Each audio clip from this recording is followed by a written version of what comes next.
I'm afraid whatever all these events that we have been witnessing has thrown the Senate and its leadership into the whole Senate into disarray. It has discredited the leadership, and it has stopped the essential business of legislation in government. The two other departments continue to work. The executive continues to work. The judiciary continues to work. Why does the legislation decide? Why does the legislature decide to stop working? I don't understand that. I talked to my my fellow senators in the time I was senator, and we cannot figure out bakit nagkaganito. Paano nangyari? Paano napunta tayo? Paano tayo napunta rito? Where the best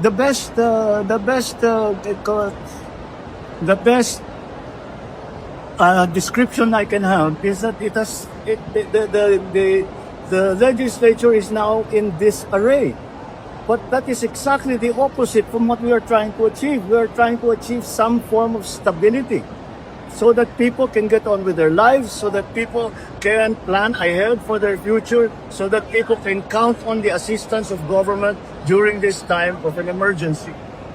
And we cannot do that if the legislature decides to stay at home and have a vacation. That is anathema to everything that governance is about. I never imagined in my entire life, never mind my entire political life, that such a thing could happen, especially to the august, it's no longer august now, but to the august body of the upper house, the Senate of the Philippines. Is there anything you intend? Dalawang araw na pong walang session ng Senado, hindi malinaw kung magse-session sila before the adjourn CNDA. Your thoughts on the Senate impasse and what would you like to tell the senators? Get back to work.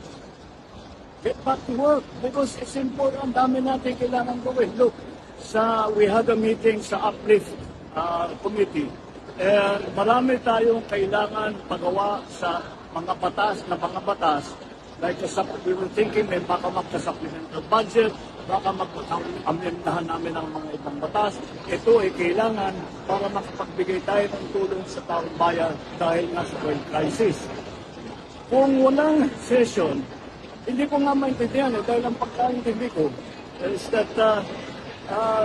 ang rules, congressman naman ako, nag-senator din ako. Ang rules dyan, bago ka mag-cancel ng session, you have to inform the other house 3 days before you cancel a session. And there has to be a very good reason for canceling a session. I don't think na ihahatid mo ang isang senador para pupunta kung saan siya pupunta. Hindi yata sapat na dahilan yan para i-cancel ang isang session. Isang session lang yun. Ngayon, kansilado na naman ang isang session. Hindi ko nga maintindihan kung paano sila magtatrabaho kung ganito.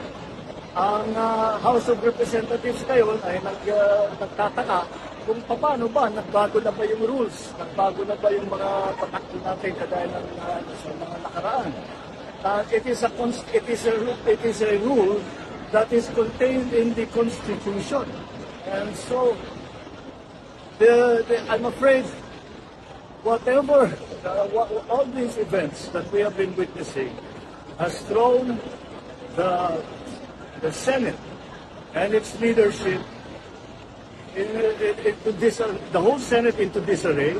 It has discredited the leadership, and it has stopped the essential business of legislation in government.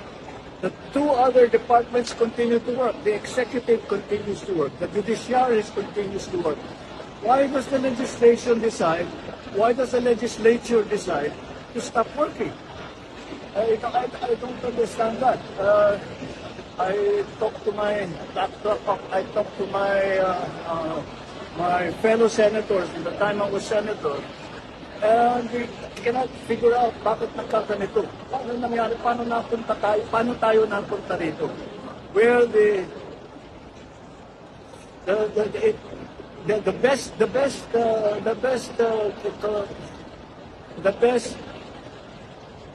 description I can have is that the legislature is now in disarray. But that is exactly the opposite from what we are trying to achieve. We are trying to achieve some form of stability so that people can get on with their lives, so that people can plan ahead for their future, so that people can count on the assistance of government during this time of an emergency. And we cannot do that if the legislature decides to stay at home and have a vacation. That is anathema to everything that governance is about. I never imagined in my entire life, never mind my entire political life, that such a thing could happen, especially to the august, it's no longer august now, but to the august body of the upper house, the Senate of the Philippines. Is there anything you intend to